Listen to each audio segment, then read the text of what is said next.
we live? We're not. Not yet.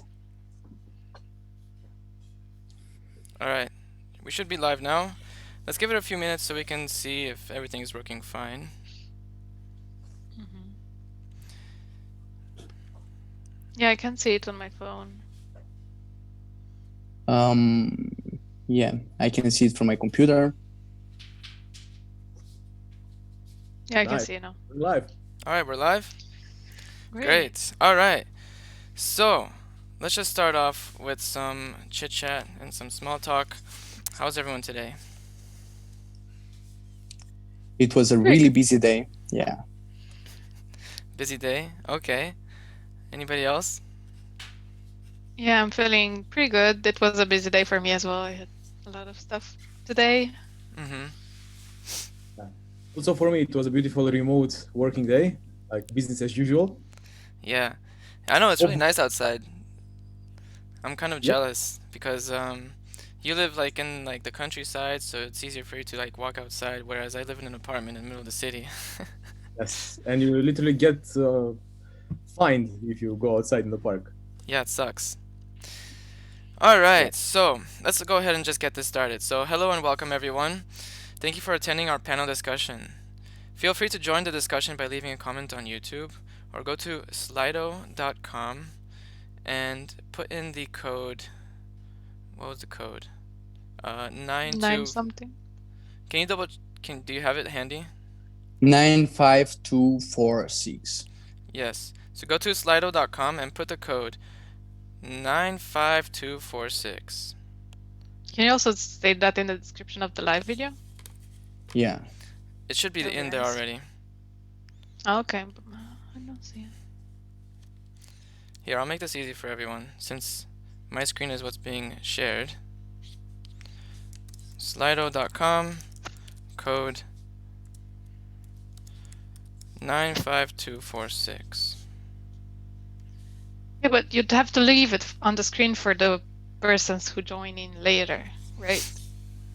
Yeah, see, it's on the screen. It's in the very corner. Yeah, it's like, okay. All right. So if you have questions, go to slido.com and put in the code 95246. So let me just talk about myself a bit. So I'm Johnny, and I'll be your moderator for today's event. If you have questions, go to slido.com and put in the code 952. Don, can you mute your Sure. audio or Yeah. make sure it doesn't Yeah. play? Cool. Sure. So our goal today here is whatever your role is in this industry, and the goal is that you'll come away with something, a new idea, a fresh perspective, a new strategy, something that you can apply to be more successful in your work. So here's a little bit of a format to give you an idea of what to expect. We'll take a few moments for each panelist to briefly introduce themselves and tell them a little bit about their background in this area of remote work. I'll kick off the conversation asking questions that draw out some of the high-level themes and trends that we should be thinking about. And then, the second half of our time today, we'll open up the floor to give you an opportunity to ask specific questions that you've been thinking about to help you navigate the upcoming opportunities and challenges to be more successful in remote work. Sounds good? Great. All right, so another reminder, don't forget to join the discussion in the YouTube comments or leave a question on slido.com with code 95246.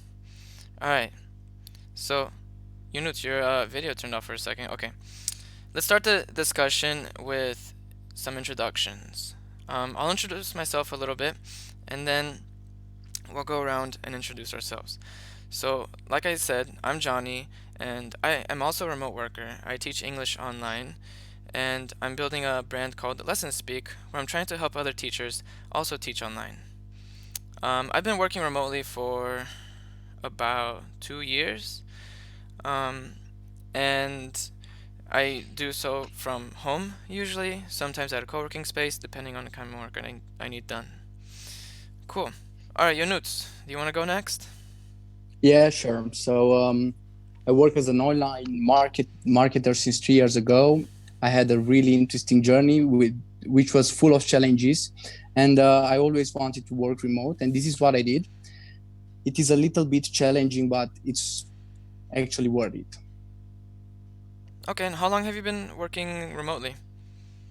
Actually, I always worked remotely. I was never hired or something like that. Okay, great. Bianca, you want to go next? Sure. Yeah. I worked. Okay, my first work experience was as an intern. I interned at Google for 3 summers, and I didn't work remotely then. And then after starting a startup, I worked on Well Code. That's the startup I started. I didn't express myself properly, and we were all working remotely, so I did that for almost 2 years. After which we got an office, and I started working from there instead, which was, yeah, very Okay, different. okay, great. And Don, what about you? Well, I'm a remote software engineer and consultant, and also a musician. And since you've been asking all our guests here how long have been working remotely, in my case, I've been working remotely for the past approximately 4 years. Great. And I recommend working remotely for all the people who want to enjoy more flexibility in their life, and also uh, to have more options, for example, for the place they want to live in, because now they're not confined into a place or a city where they can choose whenever where to work wherever they see fit. I mean, the only condition is to have a good internet connection. But we'll go to the details later. Great. Cool. So, thank you everyone for introducing yourselves. Let's go ahead and get started with trends. So, before we start answering some of the questions that the audience had left us, I want to talk about your opinion on remote work, how it's kind of evolved over time, and what do you think is going to be in the future for remote work? Who wants to kick off this conversation? So I I can think I'm just, going. okay. Oh, you can Yeah, you can say it. start. Okay, Yunus, go ahead. So I think that remote work is something that is going to change a lot during this period of time, and is going to be more and more popular because I see that there is a lot of inefficiency about working in an office, but also working remote could be somehow challenging, especially if you are a beginner in doing this and you don't know how to be disciplined. So there are upsides and downsides on each part. So yeah. Yeah, we'll definitely get to talking about the pros and cons in working remotely. Okay, Bianca, what did you want to say? Yeah, I can just take the obvious since we have internet, it's much easier to work remotely for a lot of jobs. But I think the benefit of being in the same space with some with a group of people that you're working with still has a lot of value, and I did feel that when working in the same office, but versus working remotely. So like I think people would still value that in the future, but maybe remote work will be used to a greater extent. Mm-hmm. So you're saying it's going to grow in the future. Great. Yeah. And Yes, I done? also think I also think that let's say the official trends of remote working are going up, and we can see this around the globe. Even though I think if we are looking at the percentage of people working remotely, the percentage compared, of course, to the percentage of people working on site, yeah, there are way fewer people working remotely than on site. But anyway, the trends are ascending. So I think we will see in the future more and more people working remotely. Of course, in the areas that allow this kind of remote work.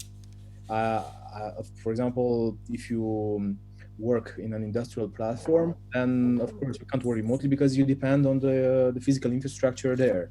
But for jobs like software engineering or graphic design or film editing or photo editing or other stuff that don't tie you, let's say, to some fixed facility platform equipment there, I think the trend is going to be ascending towards more and more people working remotely. Okay. Yeah, especially if you just rely on a computer, then you're probably fine to work remotely. Yes, as long as you have, again, reliable internet connection. Yeah, I agree. Let's actually expand on this for a bit, especially based on the current circumstances with this whole COVID-19 pandemic that's going on. A lot of people are working remotely. And in my opinion, I think a lot of people are being forced to do this and they're not really ready for what it's like to work remotely. What do you think is one of the biggest obstacles that you came across when you were working remotely? Maybe something that you didn't expect, a problem that isn't usually a problem for you personally. Let's go one by one.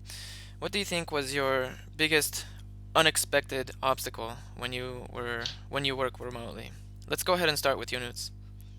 So the biggest challenge that I had in the beginning was that I thought that if I work remotely, I will have a lot of free time. And it wasn't like that because it was really hard for me to make a difference between working and relaxing.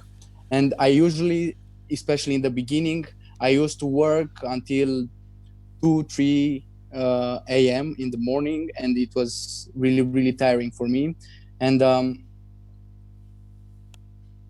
actually, the main problem was the structure of my schedule and the discipline, because you have to be really, really disciplined, especially in the beginning, until you grow up some habits. After that, it's going to be easier, but until that point, yeah, it was hard. So for you, it was essentially like finding the right work-life balance.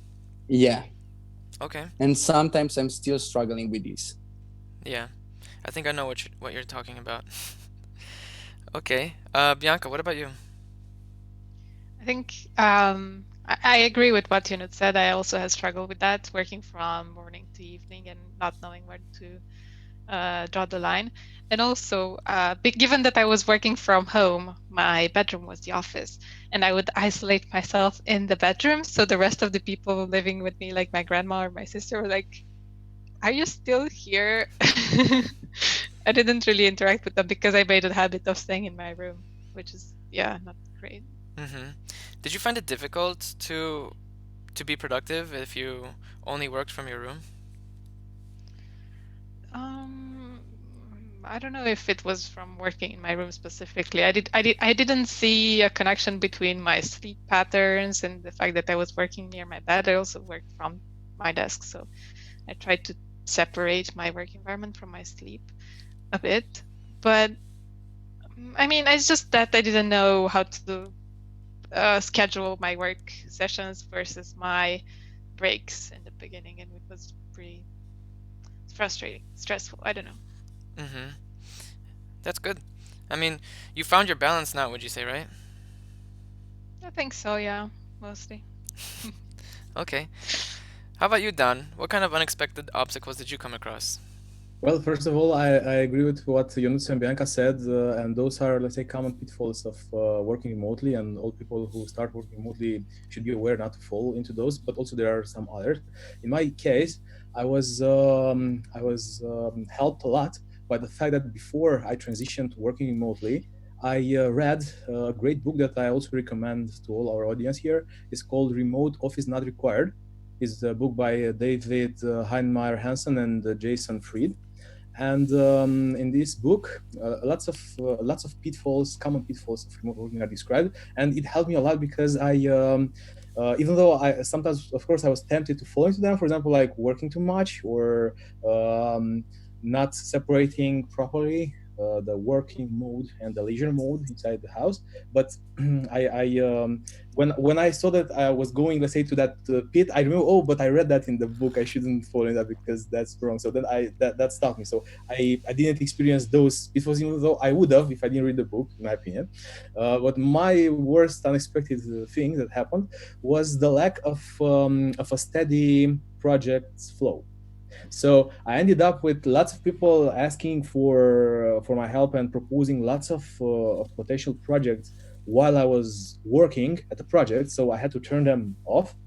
And then when the project ended, I ended up, for example, for 1 month or 2 months or even 3 months, sometimes without any projects. Then when I started another one, I don't know, like out of the blue, some lots of offers started to pour in. Of course, unrelated to each other. Yeah, so you had So like unexpected ebb and flow of incoming projects and exactly. income, right? Exactly. Well, the income was not, let's say,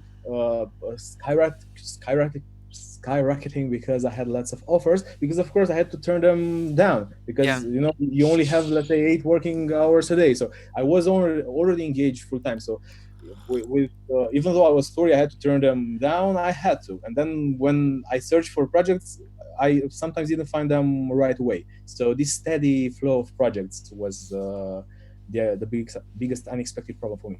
I'm glad you mentioned that because I wanted to kind of also talk about an understanding of what people of the kind of like different kinds of remote work that there are.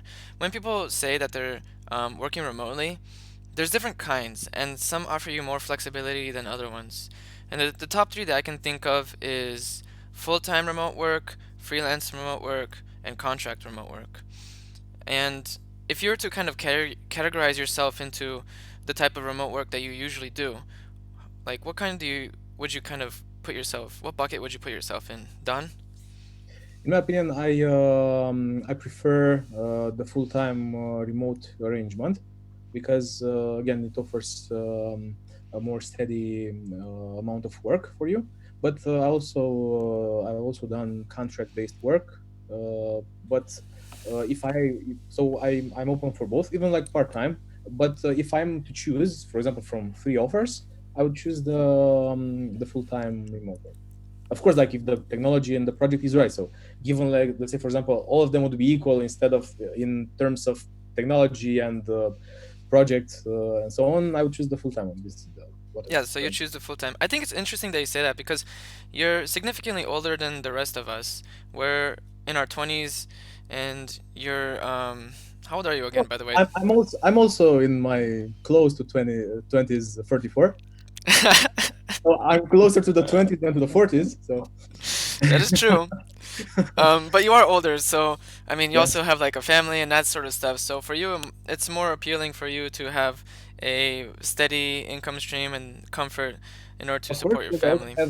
I also have two small daughters. So having two children is a thing that makes you, for example, prefer a steady stream of projects. For example, if you can choose from some jumping remote work that is not steady and full-time steady cool project, then that's fine. Yeah. And for me, if I were to compare to you, I'm a little bit on the other side where I prefer to do freelance stuff and have flexibility. But let's see what Yonuts has to say about this. How would you categorize yourself in terms of Oh, full-time, but contract, or I have flexibility in the full-time remote arrangements because full-time doesn't mean I'm tied to the chair from 9 to 5. It means that I input 8 hours a day of work, and I only have to turn to the meetings, and like you have usually one daily meeting which is fixed, and from then on, I mean, you're very flexible in terms of the hours you work in. So I don't sacrifice flexibility. okay, so you still have flexibility. Of Okay. course, I wouldn't choose a non-flexible job. All right, Yonuts, what about you? I think I would categorize them like this, like hourly, like per project, and like per numbers of meetings. I think from your type of category, I would be like a freelancer combined with contractor. And this is because I like to have flexibility, and it's not, for me, it's not about the number of hours I'm working. It's more about the results I'm giving to my clients and the way I make them feel. Because for some of them, I'm working like I also offer down for your services, but for the others, I'm offering consultancy, and that is a different thing. And the main thing is that I measure the way I work in results. Okay. Well, that what everybody does, because of course you're not Yeah, paid to waste hours. You are paid, but as for example, from what I understand, you take payments per project, for example, and like you charge per project, and then you deliver it, and that's it, right? it depends. For some of the clients, I have a monthly subscription, for example, for the bigger clients, and for the other ones, I have like programs. Like I'm offering them um, programs like marketing consultancy, and I also help them implement the things. And it starts from at least 3 months. So it's at least 3 month contract that we have. Nice. About the results stuff, I also agree. While working remotely, everything is, of course, results measured. Yeah, So we can get back to the results. I think that's a very good point that you bring up, and we're gonna expand more on that. But before we talk about that, I want the audience to kind of understand better how we kind of categorize ourselves in terms of these buckets that I mentioned earlier. Bianca, go ahead and talk about which bucket you'd place yourself in. Sure. I mean, I wanted to say something similar to your notes in terms of, I think the first buckets that you mentioned, full-time and part-time, refer to the numbers of work you put in, from my understanding, and the freelance part refers to how you find your work or your projects. And I mean, I'm teaching parts of my time. I'm not teaching part-time because I'm not doing 4 hours a day. I'm doing like 2 hours a day. And then I also Are work you on some are you other teaching for projects. like a company or on your own as a No, freelancer? on my own. I guess I'm a freelance teacher, let's say. I don't know. And then, I mean, because I found my own clients, so I guess. And I'm also working on some other projects that I got involved in, which is like two other projects. I started the second one yesterday. So yeah, I'm not paid for that though. I don't know if it counts as work. I would count as that's productive time. Okay. Yeah, I mean, if you count it as productive time. Um, so let's talk about the results versus time approach that we were kind of mentioning before. Well, they're Um, so totally connected. I mean, it's not like a versus thing. It's more like a full-time arrangement means that the client expects you to use your full potential in achieving results for like a normal full-time period. Whereas when you just, because I also done some projects, but that's not the majority of the projects I took. I also took like projects with payment per project in itself. But like for longer term, the client wants you to be available whenever something happens, whenever something breaks. For example, your talent is there to help the company and bring value to the company wherever it's needed, even though they don't know exactly from the beginning what may happen, let's say in the next 2 months or something. so what you're But like, saying is that they're not necessarily paying you on results, they're paying for your availability, for you to be on the spot if they need something? no, it's a combination. Obviously, if you don't have the talent, you don't get it. You don't get the job because you're not qualified, or not you're not qualified enough for it. But other than that, for example, you could be qualified, but you don't have enough time. I don't know, you can put 2 hours a day in like your best talent for to help them and bring value to them, and that may not be necessary because they may have such a high amount of work that they would require you to be like what you would understand from full time. But again, like nobody's breathing in your neck like in a stressful working micromanagement aggression environment. Sorry.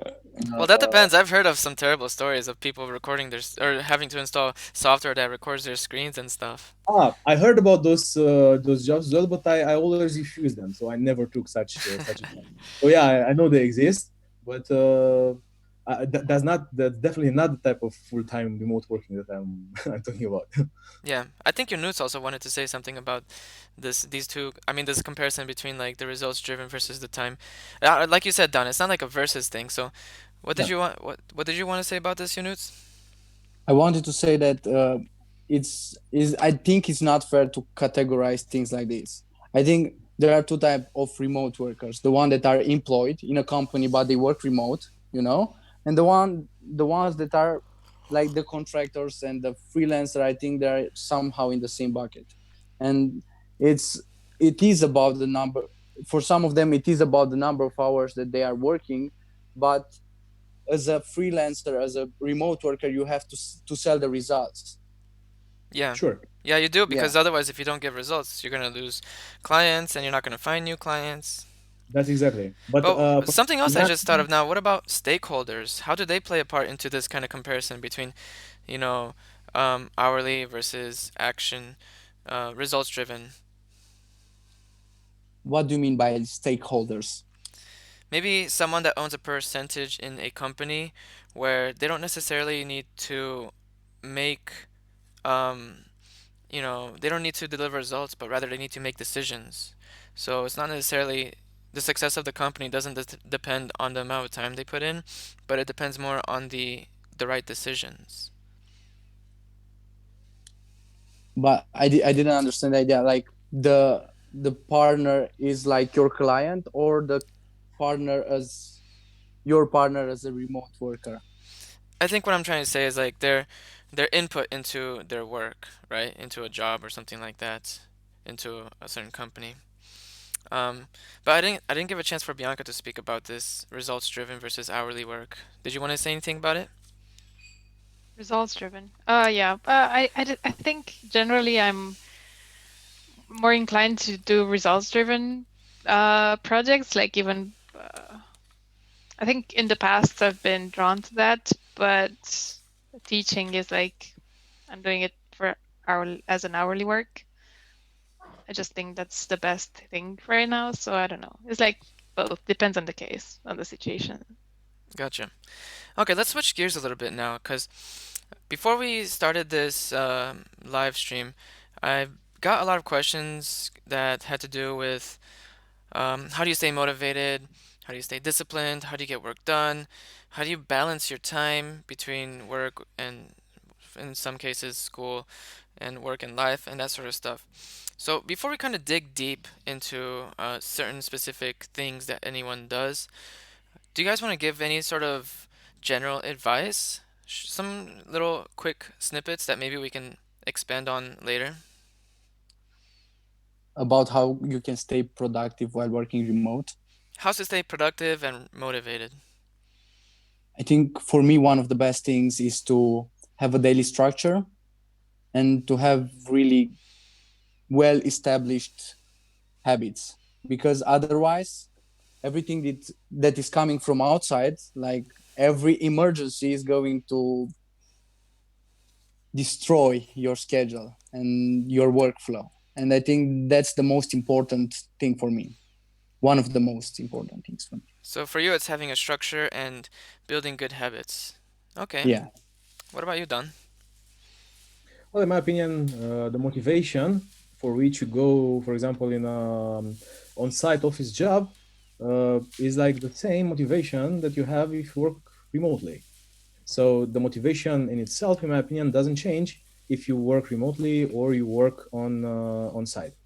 By the way, like a small parenthesis from what Yonut said, I think it's something like a little misunderstanding. So, and myself, I am a contractor, meaning like I don't work remotely as an employee for a company. So I'm a contractor. I sign a contract, but I offer full-time services, or I prefer to offer full-time services. So this is like the parenthesis. But Okay. in itself, it's not very different from being, let's say, of course, there are differences, but like from the motivation perspective, what makes you get out of bed and go to work should motivate you to get out of bed and remote work, for example. So, and of course, And that for the you, and for you, what is that? What kind discipline, of discipline?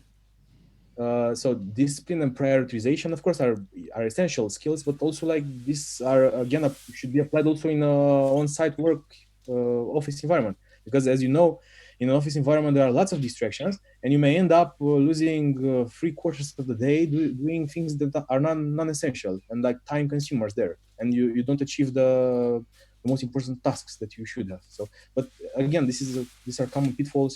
Of course, like you should turn off your social media with all the notifications coming all the day from things that are not essential to your work.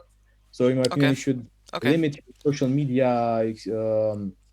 to certain hours a day, and don't mix them Yeah. with your schedule, because it consumes a lot of time. All right, let's give a And chance for Bianca to also kind of talk about this as well. sure. Hmm. Yeah, I've tried a lot of different types of working remotely. I've tried being very strict with my schedule and scheduling every hour of my day, even the leisure ones. And then I was like, okay, this is too strict for me.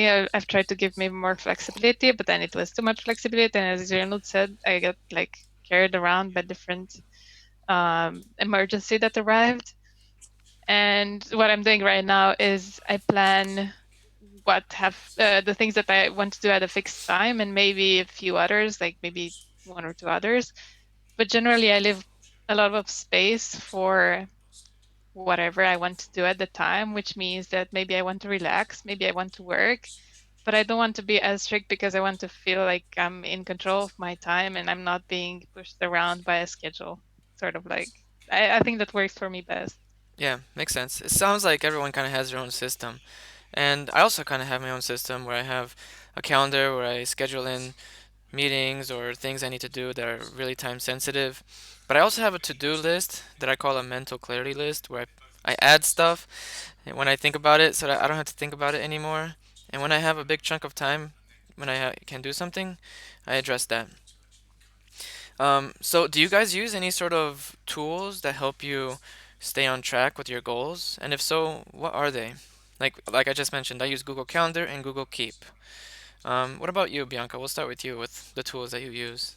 Okay, I also use Google Calendar. I've been using it for the longest time, and I use the time logger. The one I use is called Toggle, double G. Sometimes when I'm working on a project and I want to see how many hours I put in and how much time each activity took, then I use a time logger, and it's been really useful. And I al I also use, I wanted to say something else. Wait, I don't know. I wanted to say something else, but I forgot. Oh yeah, I have a to-do list. Yeah. And I put everything there. Not everything, but the important stuff that I checked them, and it's very satisfying. Something I also forgot to mention is in regards to the question that I've gotten to for this event. A lot of people are struggling, like understanding how to manage their time, and these tools will be useful, but you have to get yourself to actually use them. So, following up with what you said, how did you get yourself to use your calendar regularly? What forced you to Me? do that? Yeah. Oh, I think having stuff that I need to schedule and remember did that. And then around those, I also scheduled some other events that were not as time sensitive, but I wanted to them at a specific time, maybe because I'm more productive in the morning and I don't want to be distracted or some other reason. Okay. And it's been gradually like growing on me. Okay. Great answer. What about you, Don? Well, I use a variety of tools for different tasks. For example, regarding meetings, I also use Google Calendar. And like, why do I use it? Well, it's better than using, let's say, a paper notebook. Like, also, like, it's easier to carry it around, so you can access it from wherever and whenever you need it. You can have it on the smartphone, on your MacBook, on whatever device you're using. And also you get notifications, like, a meeting is about to start. That's very helpful sometimes. And for work related, let's say, stuff, I use different boards such as Trello or Jira. Depends on the project. So, but the idea is the same. So to prioritize tasks, to define sprints, and to track the progress of certain tasks. Gotcha. uh, so these are the main tools, or the type of tools that I use. And how did you like get yourself into the routine of relying on them and using them regularly? Well, it's kind of easy. I mean, it's painful if you don't. So it's, you follow the easy path, and Okay. it helps you work easier, and it's smoother this way. So like, it's not like you force yourself to use them. I mean, you would force yourself not to use them, in my opinion. I think a lot of people are struggling finding that. Like they're forcing themselves to use it. And I think a reason for that is because they don't actually have a lot of things that are time sensitive, or they don't necessarily Maybe. give it priority. So, what about you? What tools do you use and how did you start using them? I think I was in that category. For me, in the beginning, it was really hard to use a calendar. Right now, I'm using Google Calendar, and it's really, really useful. But a few years ago, I didn't do it. And I think I started to do it when I had more and more things that were like scheduled, fixed in my program. And also when I started to have like, um, to give my clients the opportunity to book a call with me. When I started to do it, I had to do it because otherwise I would have missed my meetings and things like that. So I was kind of forced to do it. After that, it was easier and easier for me to use it. I also use a notepad. I also have a notepad with me, and even if it's not so technological and that I can't access the information from any device, I feel like it's more natural for me. Besides this, I use like Asana for my projects. Yeah, me too. I used Hubstaff to see how much I'm working and how focused my work is, and a lot of other tools. But the most important and basic ones are the calendar and the notepad. And also another thing I forgot to mention, I also have a Google Sheet where I've put my objectives, yearly objectives, monthly objectives, and daily objectives. And I also have like a structure for my daily habits. So I try to have the same structure every day, so it's easier for me. And this is how I create some habits. Gotcha. Yeah, if I I were, also use if, the Notepad paper version, but not for planning, but for more creative stuff. So if I want to create something, to Mm-hmm. plan to do something, then I would use the paper, but for creative purposes more. So not for scheduling meetings. I So agree. that. I also use a like a paper journal type of thing where I write down ideas and creative stuff like that. But like I said, I use Google Calendar, Google Keep, and it's reminded me that I also use a Google Sheet where Yeah. I assigned different sorts of tasks and goals, how frequently I should be doing them on like And a I weekly also heavily basis. use Calendly for example, when I apply for projects, and then like lots of clients call me to schedule interviews for their projects, then I use a lot Calendly. I Yeah, don't know if you Calendly is a great tool for it's helping great. other people Yes. schedule meetings with you. Yeah. Yes, because they can book meetings with you simultaneously, and Calendly takes care of them not overlapping each other. So you just send your Calendly account, and it helps you a lot. Yeah, it helps me a ton, especially with my Yes. English lessons and when a student wants to reschedule, I just send them the link and boom, it just pops up on my calendar. As long as my calendar is up to date. Otherwise, I might get like a double booking or something and I don't want that. All right. Cool. So, we kind of talked about the tools that you use and how you structure your your organization in terms of your time. But in general, how do you if you find yourself in a situation where you're not motivated or you're in a slump, what do you do as a remote worker to help get yourself out of a slump? Anyone can Mm. answer this. Go for a walk when it's possible. Well, I mean, right now we can't. Well, you can, but you'll get fined. Yeah. Actually, we I can. mean, I think we can. yeah, we We can, can. but not that much. Yeah. Uh, yeah, I also like drawing recently, just playing some spa music or something chill, and then just drawing whatever my subconscious feels like, and it's very relaxing and it just gets everything out. So after I'm done, I'm just like very fresh. Mm-hmm. Okay. So the motivation comes because I want to do stuff. I'm like more creative. Yeah. I mean, the reason I'm asking that is because some occasionally I find myself in a slump and I don't feel motivated to do anything, and then you know, as a consequence, a lot doesn't get done, and well, then I feel bad. So to Mhm. prevent that from happening in the future, I would like to know how you guys kind of prevent that from being a problem. Well, in my case, I don't usually feel like a lack of motivation. What I may feel sometimes is that I'm kind of tired sometimes, or like I just feel going outside because I'm like too fed up with all this digital world of writing code and all this everything digital, everything virtual, you know. So I um, I go out and look at the beauty of the flowers. I smell flowers, or listen to the birds, or just run a little bit, or I go out and play the whistle, for example. It helps me relax a lot. Also in nature, to hear the echo and to experience the beauty of nature, it also helps me a lot.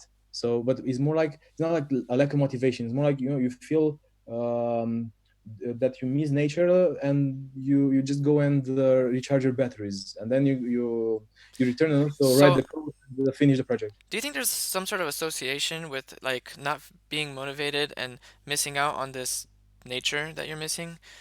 Do you feel like if you don't get nature frequently enough, then you feel unmotivated? No, I feel bad if I don't get nature enough, but it's not about motivation. It's more like feeling like you're just unrooted and like you're slowly dying or something. I mean, you are one with nature, so so it's not like you lack motivation. It's like I don't know, it's bad in itself not to experience the beauty of nature, in my opinion. Yeah, And it, Yeah, don't say that right now because we'll be depressed. exactly. sorry. Don't say that right now. We'll go into depression or All something. we can do is just, But you stick our can heads out the window. open the window, listen to the beauty of the Yeah. bird singing, and so you can see also flowers. So yeah, I know it's hard now, and let's hope things will get back to normal as fast as possible. But even now, I mean, you can still experience a little bit of beauty Hmm. in the limited way that you can Mhm. during this circumstances. But I mean, don't just stay inside the house. I mean, at least open the windows and enjoy the. Yeah, yeah, definitely. See, the problem is even if I do open a window, there's like wasps right outside for some reason. I think there's a nest. Yeah. So that's not really ideal either. Okay, yo, Newt, what about you? So there are two kinds of lacking of the motivation. One of them is when I don't have enough clarity. For example, I have clients with which I'm working, and I feel like I don't know what's next. And in the type of case, I feel like I lack the motivation, but actually, it's not the motivation, it's lacking clarity. And another type of lacking motivation is when I feel really tired and I can't do it anymore. And taking into consideration my schedule for that day, I do different things. For example, if my day is full of meetings back to back, I can't do anything. Like I just take a break of 2 or 3 minutes between them. I wash my face and sing a little bit, and I try to refresh myself. But if I'm in that kind of day where when I have more flexibility and my day is not so full, in that type of situation, I would just take a break, sing a little bit, dance, do something that is not related with work at all. Because I observe that I also have to do it. Before, a few years ago, I thought that I have to be like full time working, like non-stop, But I realized that if I work for a few hours and after that I take a break, I can actually be more productive than working full time. Yes. So taking a break is really, really important. And I think it depends on your personality and what you like. I'm glad you Uh, mentioned that yeah, because a phrase comes to mind that I think I might have mentioned to each of you before called sharpen the saw. If you're not yeah. familiar with this phrase, it's there's a little story where there's a lumberjack, and he gets hired to do, the job of cutting down trees. And first day he cuts down 10 trees. Second day he cuts down 9 trees, but he put the same amount of effort. Third day, same amount of effort, but only 8 trees. And each day he cuts less and less. And then he gets frustrated. And one of his coworkers tells him, "Have you ever taken the time to sharpen the saw?" Right? Which is like a analogy for us taking a step back and maybe appreciating nature and recharging our batteries, like Don said. Yes. All right, Yeah, so I really agree with that. I just want to add something different to this discussion. Sometimes the lack of motivation comes from a lack of alignment in which what you're doing. Like there are some projects in which you don't have to be involved, but you are, and I think it's also about that. So you're saying that if you don't truly believe in what you're doing, you're gonna naturally be unmotivated? Somehow, yes. I agree. That happened to me. All right, so let's talk about. One more thing, John, if it's Okay. possible. About the motivation. In my opinion, people can experience lack of motivation only if they don't have the objectives clearly defined in their minds, so that they don't have a certain and specific goal they want to move to. So then they end up with not having any motivation because like they don't even know where they should go. So then I mean that's I think this is a symptom of uh, objectives not being clearly defined and not knowing exactly what they want to achieve in life, like So in people that long are term. unclear in their values and they haven't done enough time or haven't Yeah, spent enough time understanding themselves. maybe, yeah, and I think people should take time to define their long term goals, medium term goals, and like the short term goals that should, of course, be in symphony with the medium and long term goals, so that they can grow and achieve those goals. And if they have clearly defined goals, I think motivation will follow to Do you achieve think these those. kind of people would benefit a lot from maybe some self-development work on themselves, or what do you think would help them achieve that? Well, uh, yeah, I think that will happen. Like, yeah, getting to know themselves and to basically like putting it short, to know what they want from life, Mm-hmm. right? And then they could start working towards those goals, and then they have motivation because they have somewhere they want to go to. Yeah. All right. So, I just before, want. Can I add something? yeah, one last thing. Go ahead. Yeah, sure. Uh, I think it's also related to your, at least in my case, to your level of self-confidence. Because if you don't, related to what Dan said, if you don't believe in your ability to do it, then you're gonna have to push yourself much harder than if you actually think you can get it through. That's also related to having fuzzy defined goals where you don't really see the end of it. And it's the same, I think, or a similar case where when you're not confident in your abilities to do it. And I think, yeah, you have to do some self-reflection if you're there, and figure out what is behind your lack of drive or something. Yeah. Yeah, I agree. Cool. Okay, Exactly. so let's take a step back just to kind of get some more audience participation. Let's quick reminder. So if you guys have any questions, this side.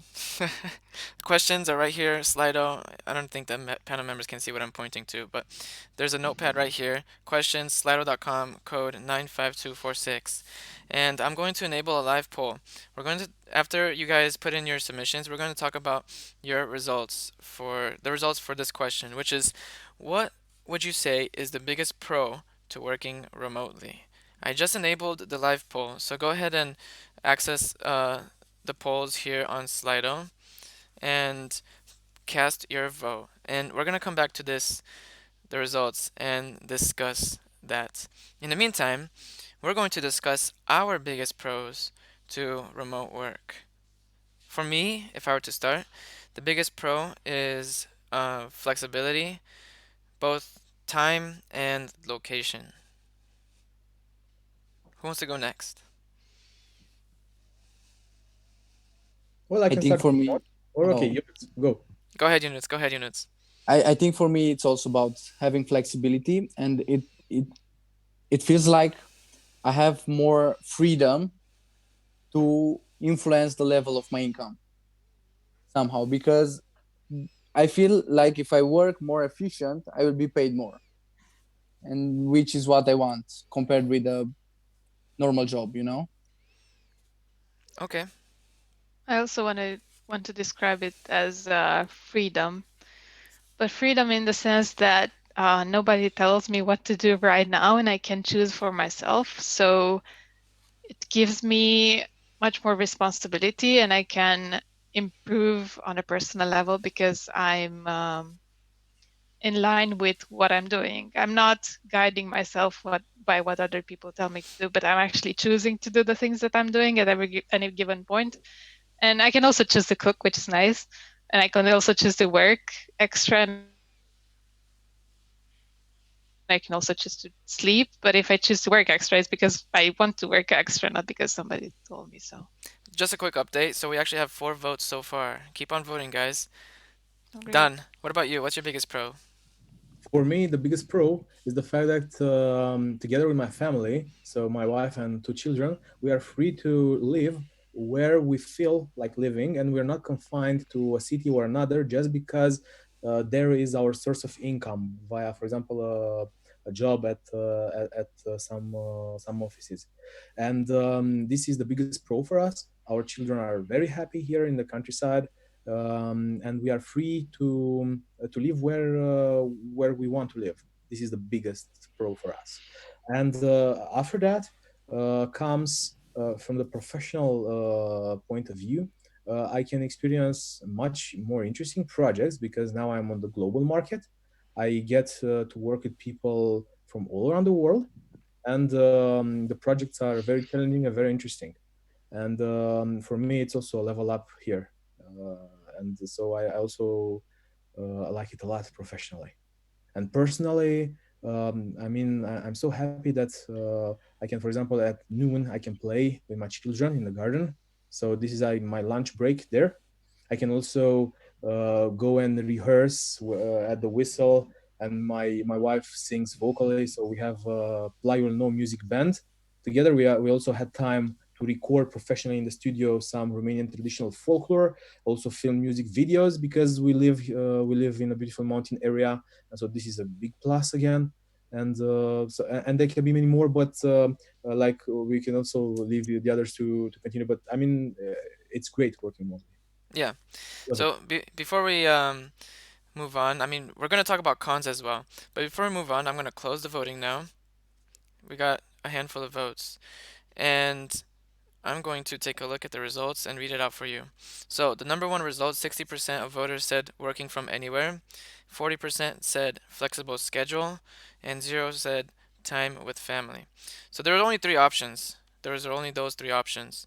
And according to Vox, the top 4 reasons, the top pros to working remotely are flexible schedule, working from anywhere, time with family, and working from home. So now let's talk about cons. Of course, we have to talk about cons. We can't only talk about the pros because we can't be too biased. So, just like how we did it before, I'm going to open up voting for biggest cons to working remotely. Again, Slido, code 95246. Cast your votes, and let's see what the audience members say. As the audience members make their cast their votes, we're going to be talking about our biggest cons. Um, who wants to volunteer as tribute? Well, I can start now, Me. for example. Okay, you can start. Uh, Okay, Don, about go the, ahead. I started about well that lack of steady income projects from the beginning. That was a con. I mean, for example, uh, financially wise, it was a shock because you were accustomed to having a steady salary each month, and then you ended up with bumps in the chart of income like that. So that was a con.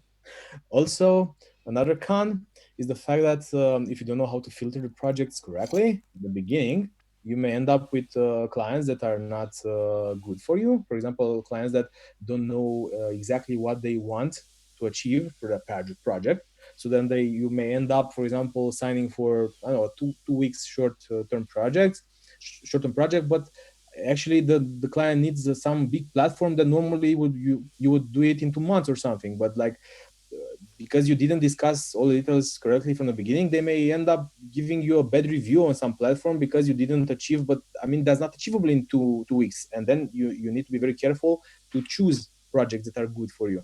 So again, you have to account Filter. that you could end up picking bad clients with bad projects for you, and that would impact your profile.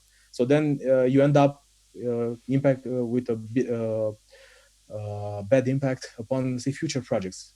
Like you have bad ratings, and those bad ratings may be because I told you some about a miscommunication in the beginning or something. It's not like you're not a good engineer, but the profile is very important. Gotcha. Okay.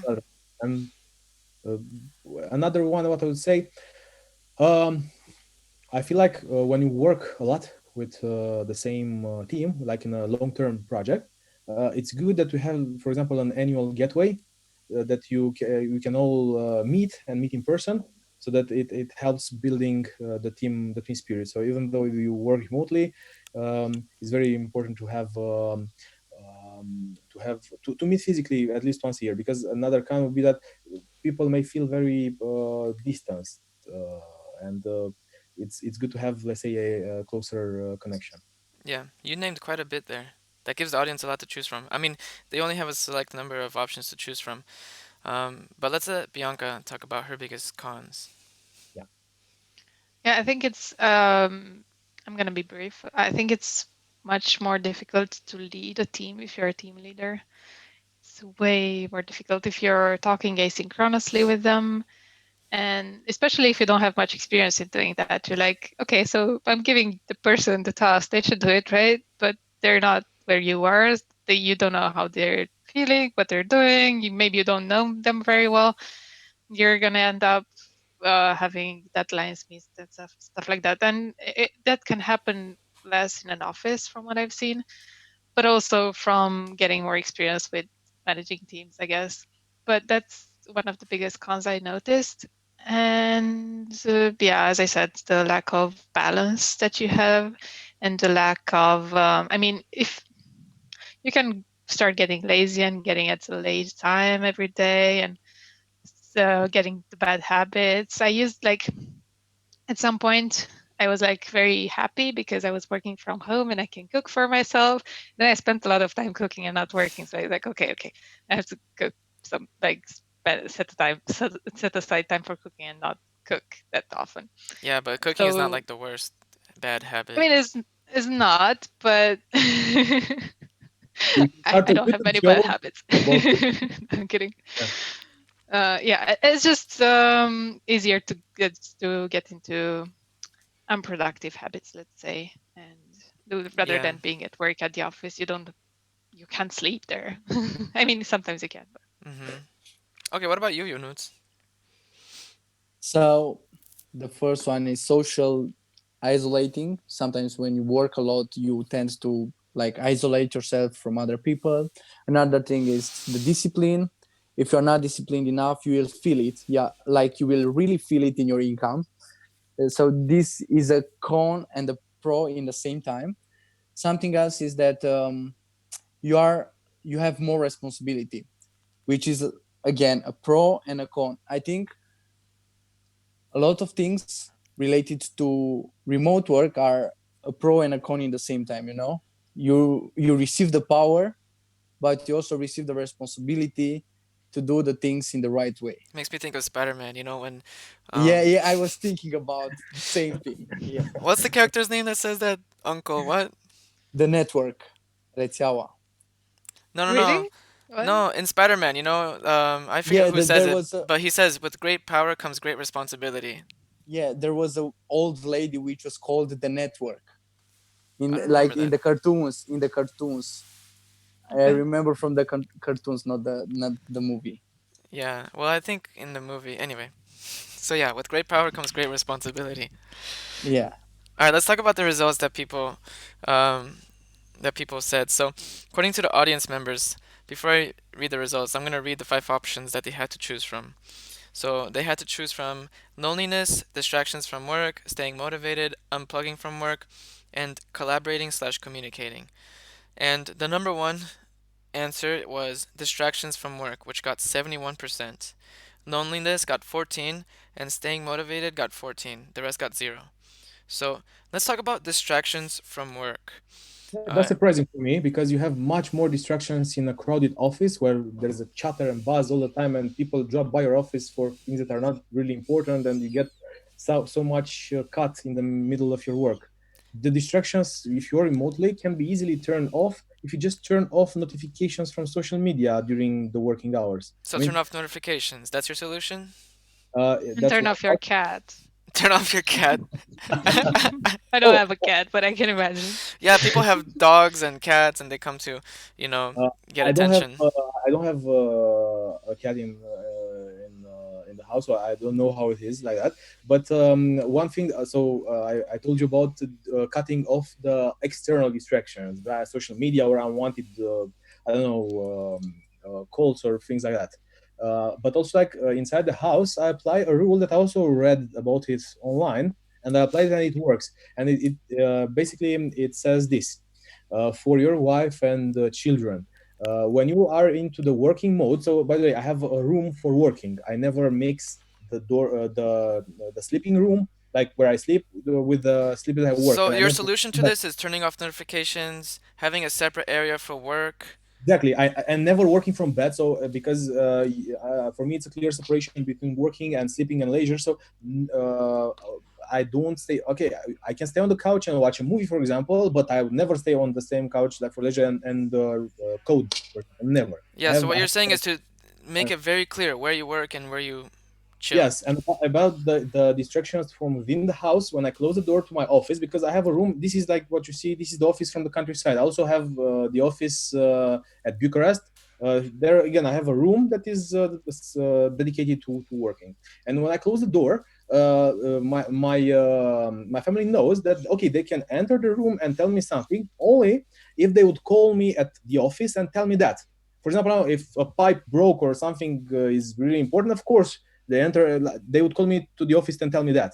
But other than that, I have those working hours in which I don't want to be distracted. So you have dedicated working hours and that's when you work. Yes, and Okay, I have so that's your some other water. solution. So you've named Yeah, quite a few solutions. You have a separate place from where you work from, minimize distractions, and set time for when you should be working. and I have the water cooler discussions with my family. So sort of water cooler discussions, like in the office. When I get out of, so after I finish a task or I send an important email or do some big chunk of work, so then I want to just get some fresh air and have a break. Then I get to the water cooler discussions for around 15 minutes. I get out of the room, talk to my wife. Yeah. Uh, Play with my children or play the whistle or enjoy some bird singing, watching some flowers, turning on my batteries, and then jumping in for the next call or another set of work in which again I Okay. close the door and do the work.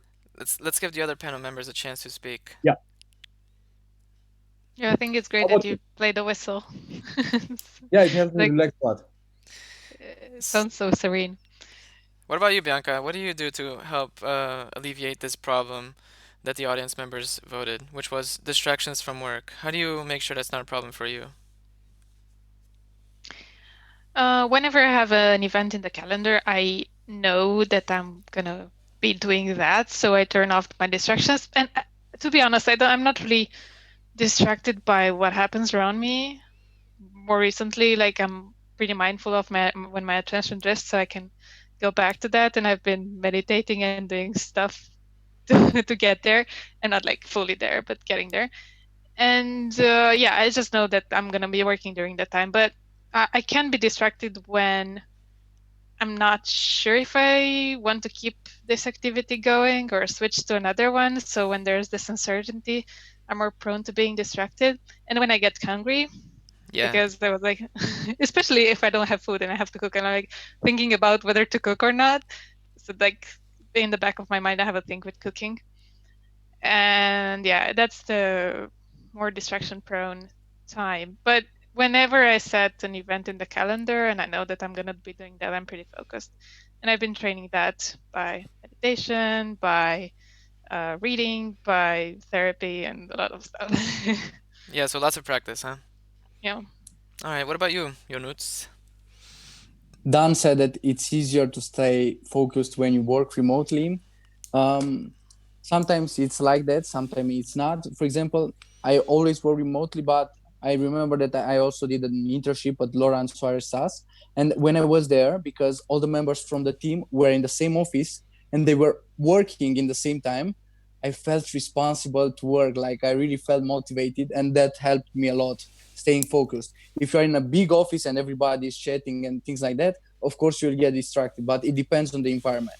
And one of the solution is taking care that my environment is good, like for working, this is the first thing. Another thing that I'm using recently is setting a timer when I work, so I know that this is the time in which I'm working. I use Focus, which is not Forest, it is an app Yeah. on my phone, and I grow up trees, and it's really rewarding for me.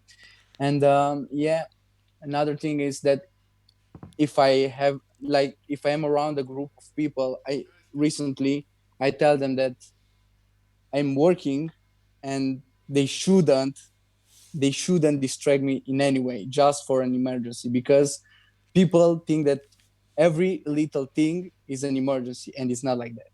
Yeah, Yeah. awesome. Yeah, great responses, everyone. So just an update for the people who are watching.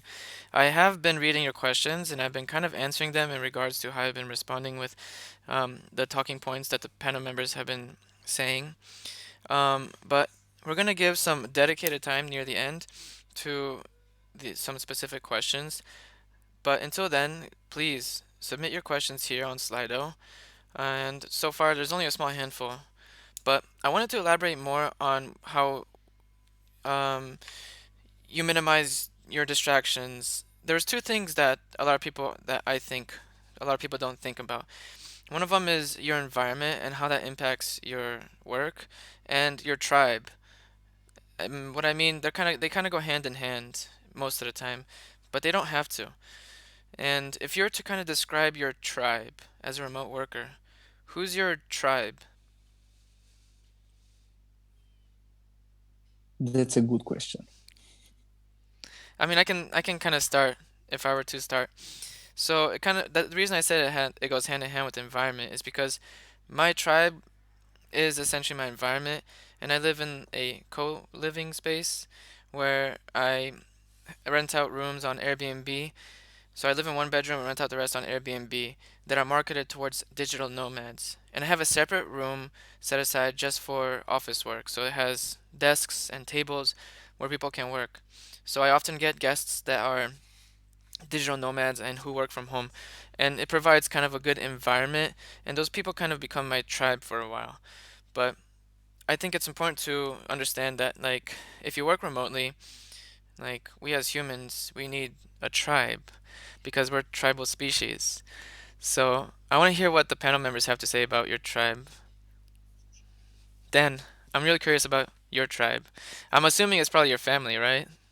Well, but yeah, but I wouldn't describe it as like a tribe, but I'm trying to grasp your notion of what you're saying about a tribe. So, uh, of course, I'm related to my family, so that like our connection is the most important connection. And about the remote teams that you are a part of when you work remotely, because and also like in the office, I mean, people change jobs nowadays quite often, so it's very rare to get to pension in the same job that you started after you graduated, for example. But 50 years ago, this was more common than now. So you could talk about what you're talking about, the tribe of your working the company you're working for 50 years, for example, I guess. But in our very rapid economy and changing economy, when you change jobs a lot, I see it more like a professional relationship. So I'm a professional and I bring value to my customers. Of course, there is a connection there, but it's a connection, for example, um, like um, like with a good merchant that brings you very valuable merchandise from far away, and you value that because you need that, So would you and say you that your tribe involves different kinds of relationships with different kinds of people? yes, yes, and So your in the tribe is kind of a professional. culmination of all these different types of people in your life, right? Yes, I guess you can call it that. So it's and the professional connection is so you offer value to the customers, and the customer appreciate your help. You help them grow their businesses. So then they, of course, they pay for your services, and everybody's happy there. Okay. But this doesn't imply some family-like connection. The tribe, and from what I know, the tribe was Let's considered let's those give that a are moment really. for other members to answer as well. Yeah. So how would the rest of you guys answer like your tribe and your environment in terms of impacting your remote work? Okay, as far as I can understand, the tribe is the people who you constantly see and getting to interact with.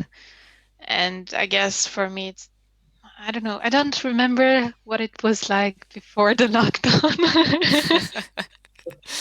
How many years It's has it the been? people I live with. Yeah, I'm also living in a co-living space, and I'm glad that I have people around me. We share food. I'm obsessed with cooking. I told you that already.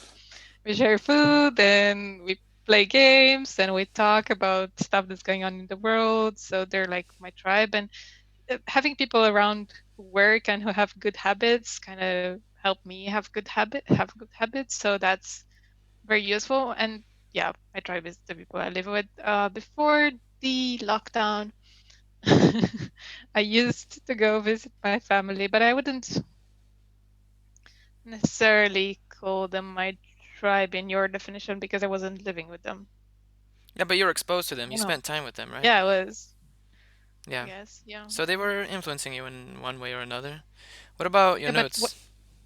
Sorry. I feel like I don't like to spend too much time with the same people, you know, and I'm always changing my tribe, and sometimes it's online because I keep in touch with a lot of people online, and I have some group of people that I'm meeting usually, and sometimes like it is like that. I have a tribe for every passion that I have. I have a tribe for working out.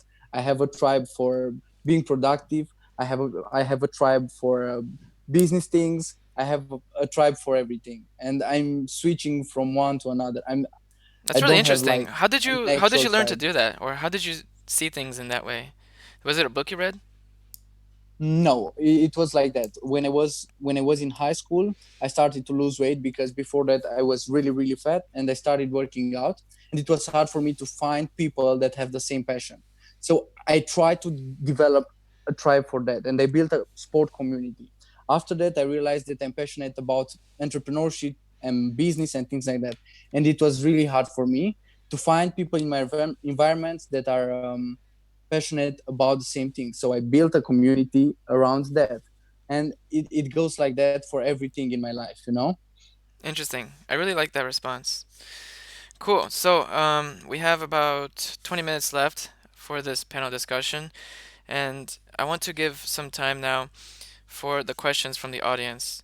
So the first Ooh, question, questions. the first question that I'm gonna read is from Sorry. Christian. That was the very first question that we got. What is more important, a daily routine or prioritization? Hmm, a daily routine or prioritization? Well, your daily routine should be prioritization. Yeah, okay. If I were to answer this, I would say that a daily routine is more important because even though you can prioritize something, it takes willpower to execute on something that's not habitual. And I think relying on willpower makes it difficult to consistently deliver results. So if you develop a habit and make it a routine, then it won't consume your willpower and you can use that for other more difficult tasks in your day.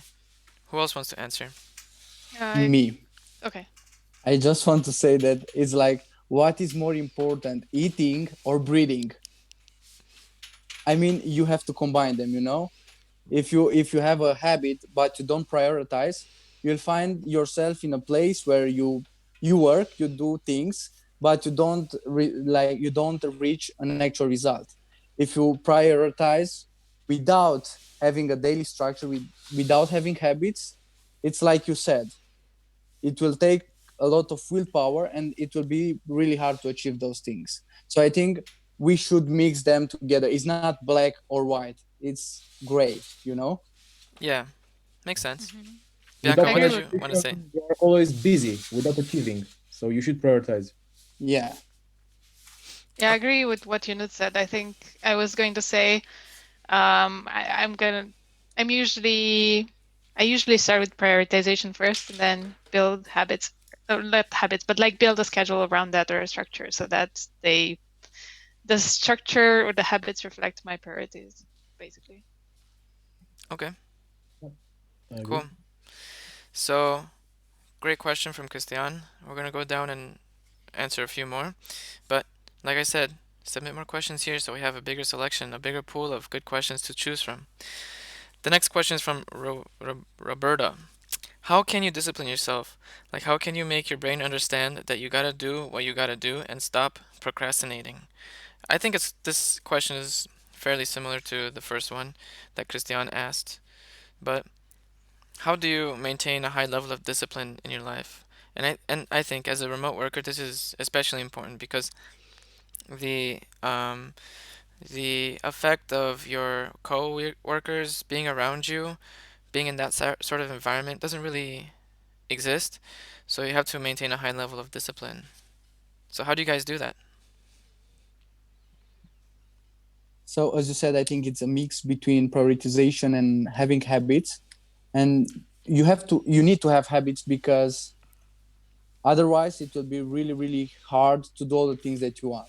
So for the things that are repetitive, you need to have a habit, like a structure of the day. And for the new ones, you have to kind of use the willpower. And what I do is that I start my day with the things that are more important for me and also that are harder, because I know that in the evening I will not have enough willpower anymore. So you're Like s- it's so you- like a so you're saying that maybe you should prioritize the difficult stuff in the morning and then the more chill stuff in the evenings? yeah, this is what works for me, but it depends from person to person. I feel like willpower is like a battery, and in the morning it should be full. It's not full for everybody because some people wake up uh, more tired than when they go to sleep. But it's like, this is how I feel it is. It's like a battery. You start the day with it full, and after that it will decrease. The amount of energy will decrease. Mm-hmm. I was reading about this recently in a book. It's called Behave by Robert Sapolsky, I think. And he was talking about the neurobiology of decision making, I think. And well, he was explaining how willpower works in the second chapter and how there are specific neurons that deal with doing the hard thing when it's the right thing, he said. And those neurons can be trained, but they consume a lot of energy. So whenever you use your willpower, you're actually consuming energy, like physically. So you're gonna be depleted eventually. And yeah, they can be trained by different activities. You don't have to just train them by working. You can train them by not eating ice cream if you're fat. I used to be fat. I'm not saying anybody here or Yeah, I used to be fat watching too. it. Yeah, I used to be fat. I don't know, but yeah. So just making the hard decisions trains your willpower, and yeah, what is yeah. So that's basically what helps to increase your willpower level, I guess. I don't know if it actually increases, but it becomes easier to do those kinds of things, and then building habits around everything. Like maybe start with a easy habit, like wake up at the same time every day, maybe if that works for you, or go to sleep at the same time every day if that's easier, or find a habit that you can do every day easily, and then build upon that. Okay. Dan, did you So have anything, or Yunus, did you want to say something? yeah, I wanted to say that if you feel like you're not disciplined enough, it's easier if you do it in baby steps, like little by little, and you build, as Bianca said, on that. And after some time, if you do it every single day, it will feel like it's harder for you to not do it than doing it, you know? Makes sense. So about being disciplined, about the willpower. In order to be disciplined, first of all, I return to an older idea, but it applies here also. You need to define clearly your goals to know where you want to go, and ask yourself all the time when you do something: does this action helps me achieve my goal or makes me go further and further from my goal? And strive to do those actions that make you go closer and closer to the goal, even though you just have one step towards the goal and the goal is like 100 miles away. You did one step in the right direction. That's good, and you should start building on that. If you step farther from the goal, you shouldn't take those steps. And for productivity, if you go agile and you define 2 week sprints with clearly defined tasks, and you also have daily meetings, then your productivity is very easily tracked based on what you achieve during what you need to achieve in that sprint. So nothing is chaotic or something like that. I mean, it's really easy to follow, also from the management perspective. Gotcha. Okay. Great answers, Yeah, but everyone. it also depends on the kind of project that you're doing. For example, if you're learning something and maybe you don't have a clear structure, it can also happen that you lose your motivation, and it's harder to set goals for yourself than if you're working on a project where other people are involved and you have meetings and so on. So it Exactly. depends. And it's related to another question I just got. Someone asked tips for computer science students on how to be efficient at work and while also keeping up with college labs and like having spare time. How do you balance all these things essentially? But like you said, like if Don said that if you have other people to help you help hold you accountable, then maybe it'll make it easier to track. Yeah. But let's actually jump into another topic on how do you connect with your team and keep the connection when working remotely? Like distributed teams, how do they work and how do you make sure that they don't fall apart? In my opinion, and what's worked for me is making sure that you regularly meet with your colleagues once a week, or if something is more time sensitive, more frequently. How would you guys answer that?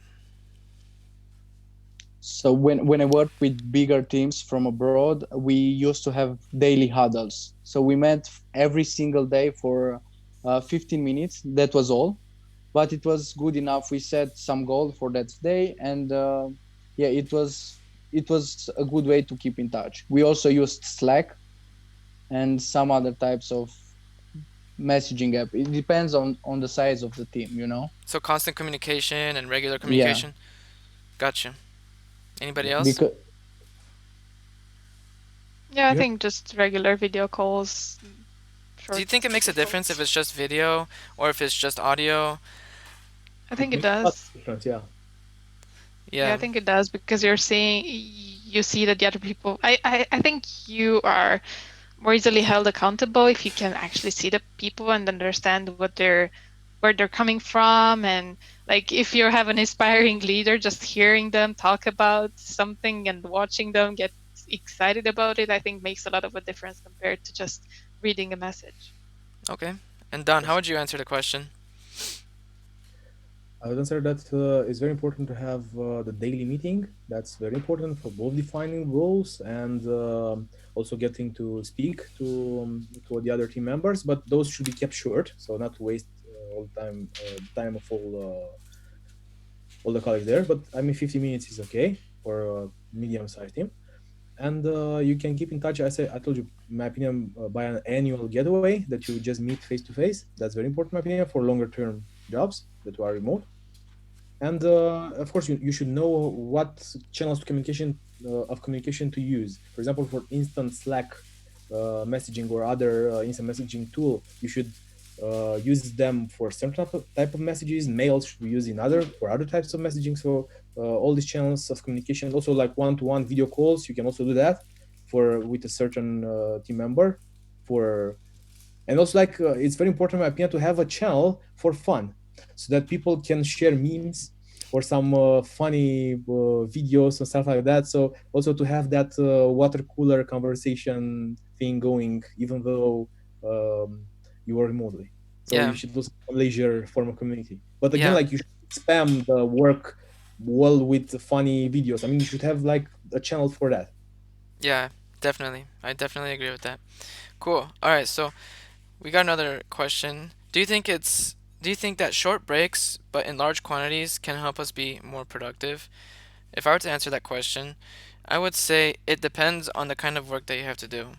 If your work, if like for example, if you can, you know, get the job done or, get a lot of work done in a short period of time, whatever that may be to you, then maybe more frequent pauses are going to be better for your kind of work. But if you have to focus on something for an extended period of time, like 3 or 4 hours, maybe taking a break isn't going to be worth it because there's a startup cost and a breakdown cost to every job, every action, every thing. So, the time that it takes for me to open my laptop and open a document, or even just getting mentally ready, that's the startup cost. Um, but what do you guys think? Short breaks or not? I agree that it depends. Like one of my New Year resolutions for 2019 was to be able to focus for 2 hours on it without taking a break, and just training my focus for that. And I'm pretty happy that I can focus better now. And I think it depends. Yeah, as Johnny said, it depends on the kind of work. I would recommend reading the book called Deep Work. I've recommended it to so many people so far, and it talks about how focusing deeply gives you much more reward on the long term than just focusing in shorter amounts of time. But yeah, I think just whatever works for you. Like if you feel tired, then definitely take a break. Don't just try to cram more work in. If you're like really tired and you can afford to take a break, because maybe you're gonna be focusing better afterwards. So if you feel like you have to take a break, take a break, do something away from your screen, take a walk through the house, I don't know, do something, draw, sing, whatever, and then come back and maybe you'll be able to focus better, and then in time it will get better, So, I think. so what you're saying is that you should extend your focus muscle. Yeah, yeah, exactly. Train it. Mm-hmm. I agree with that. And I also like split my work into types of work: deep work and shallow work. And usually I try to go for less breaks but longer, because every time I split um, the work block in more and little block works, I feel like it's really hard for me to go in the flow again, and it destroy my workflow. And this is why I prefer to have like a longer work block, like deep work per day, and another shallow work. And I also have like a batch processing, which is messaging, keeping in touch with others, and easy things that you can do like that. Okay. What about you, Dan? Well, in my opinion, it depends on the type of task. So if you are into the creative mode or stuff that require lots of concentration and building lots of moving blocks inside your head in order to find connections and how to build the bigger picture, then yeah, I wouldn't recommend you take a break before you end up with the final model of what you want to build. If you feel like you have inspiration, because yeah, you may not get into the zone of creativity after you return from the break. That's for sure. I agree with that. On the other hand, when you are let's say executing a lot of work, maybe let's say hard work. I'm not saying it's easy, but it's more like into the execution part of stuff, not the creativity part of stuff. Then I would suggest breaking everything to do, yeah, into smaller tasks, and then whenever you finish the task, you should get out and take some fresh air, because also it's not healthy to sit for longer periods of time than 1 hour. So like every after every hour, ideally you should get out 10 minutes and stretch and move a little bit. Also, in my case, I made a very good investment, and I also recommend it to all our audience. They should build a stand-up desk, an electrical one, so that you can just lift it, and so you can also work while standing. I'm standing right now, for example, and it helps me a lot I for wish I both. had one. Well, you should. I mean, it's a well-made investment. I really recommend those, and it's Yeah, very happy, and also it increases your productivity. I mean, when I code from standing, I just feel I'm into doing stuff. So it helps me a lot. Then again, like I have periods when I sit, but I strive to have some breaks. Like in school, when you have 50 minutes of work and 10 minutes of pause. I mean, that's a clever way of doing. But again, I mean, you may not apply it all the time. I'm just saying like a rule, like a general stuff. yeah, awesome. All right, good response, everyone. So we're not going to take any more questions. We only have a few minutes left, and we're just going to talk about the organization that helped us organize this, which was Define School. Both Yanut and I were participants for Define School, and it was a really good experience for me. I attended a camp. It was over a weekend, and they brought in different types of people that would give talks on different topics, depending on their area of expertise. And we had like a roundtable kind of discussion with them. And, this event, this panel discussion that I helped put together was co organized by Define School. And it's just, I guess, my way of giving back to them, just like how they gave, something to me. Um, do you want to talk about Define School for a minute? Maybe you're a little better. Yeah. I think Define School it was a great experience, and it's not like the other type of activities. Like usually there are some type of events that they are doing, and you are there, but you are bored. I think Define School was different, and we were together there for 1 week, and it was great because this way we had the tribe, as you said about the tribe. We had a tribe which had like which was on the same wavelength with us, and it was great to meet with them. We also met a lot of very cool entrepreneurs and really big ones, and I feel like it helped me on the mindset level, and also it structured the way I'm working, and I love it. Like I kept in touch with a lot of people from there, and it was a great experience. It really helped me. Great. Cool. So that's pretty much all the time we have for today. How did you guys like this panel discussion? Enjoyed it. I think I get a bit caught up in answering fast questions rather than.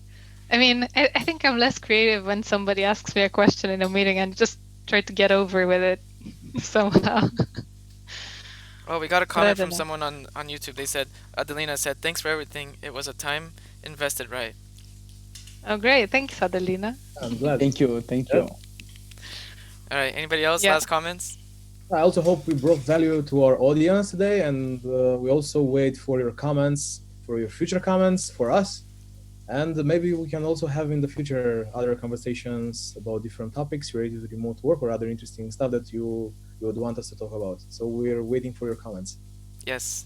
Drop your comments. Slide into DMs.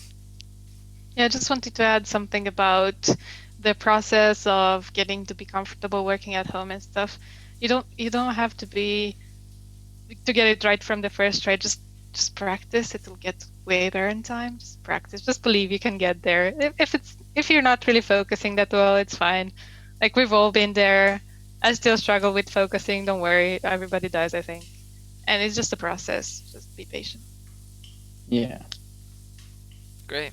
So, thanks everyone for being here again, and I really appreciate it. I enjoy doing this sort of stuff and having a panel discussion, having a chance to talk to other like minded individuals and kind of pass on this knowledge to other people, something I enjoy doing. So, thanks for your time and your knowledge and your expertise, and that's it for today. Thank you Thank very you. You. much. Bye bye. Bye Bye. bye.